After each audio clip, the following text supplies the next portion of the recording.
Hi, I'm David. And I'm Leah, and this is Wineforecaster. We're tasting a wine from Seneca Lake on the west side of Seneca Lake. It's Rock Stream Vineyard's 2012 semi-dry Chardonnay.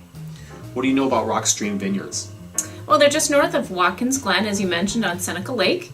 And kind of an interesting winery. They make also grappa and brandy, and occasionally they have beer on tap. And I think they have like 10 to 12 different types of wines. Yeah, we looked them up online, and I'm so psyched to try their grappa. My dad's big into grappa, and I've kind of gotten a little bit of an inkling of what that's all about, so I'm really excited. We're not trying the grappa today. No, we're not trying the grappa today. So, all right, well. Give this a try. So in the past, you've seen us swirling our wine glasses, and you can do that on the table here too. Don't have to hold it in your hand. So today we'll do it on the table. And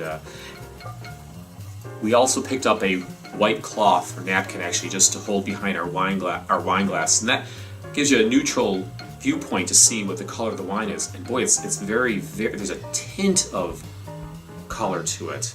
Very pale. Yeah, very, very pale. And I don't know if that's necessarily indicative of the grape itself or also the actual process of making the wine.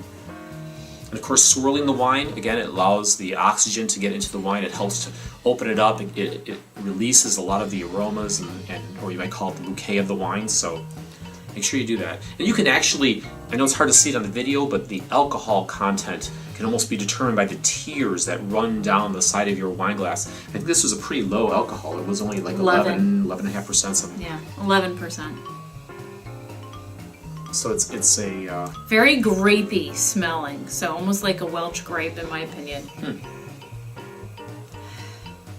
And then all of a sudden I lost it. I get a little bit of apple component. Yeah. Kind of almost like a green apple. I get a scent of floral notes too.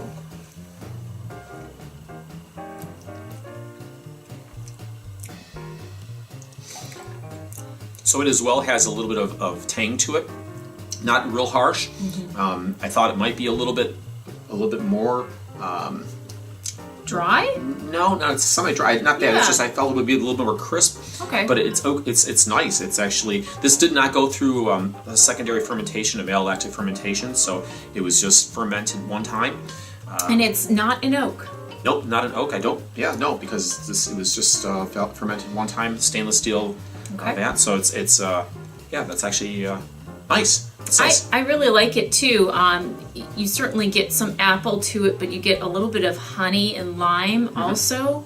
It's quite refreshing, and it is that semi-dry. It's not a dry.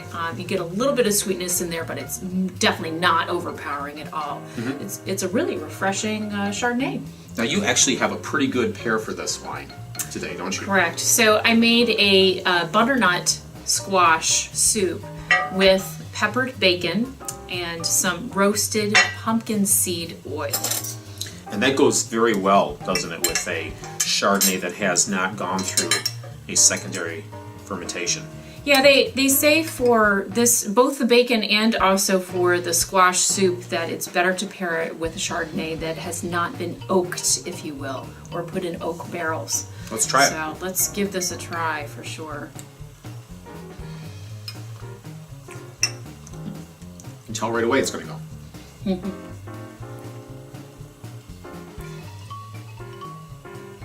Yeah, that's good. They don't overpower each other. I think one complements the other very well. Nice. I actually did get a little smidgen of the bacon in there, but I can see how the saltiness with the Chardonnay would also go quite well. You could even go with a dry Chardonnay, I think, with the bacon. The bacon and the squash is kind of, a autumn winter type of dish. Absolutely. And I like Chardonnays. I don't know about you. I like Chardonnays kind of like autumn winter. Whereas I like the Sauvignon Blancs and the Gewürztraminers only in the summer, so this is a perfect pairing. Yeah. So I really like this. Our first try with Rock Stream Vineyards. Yep. So a very good wine. Well, how would you rate this? How would I rate it? Probably give it 87 points. Okay. How about I you? would say 88. Very well. So 87.5 if you're averaging. All right. Well, we appreciate you viewing our video today. I'm David. And I'm Leah. Thanks for joining us This is- on Wineforecaster. Yep, it's Rock Stream Vineyard's 2012 semi-dry Chardonnay. Thanks. Thanks.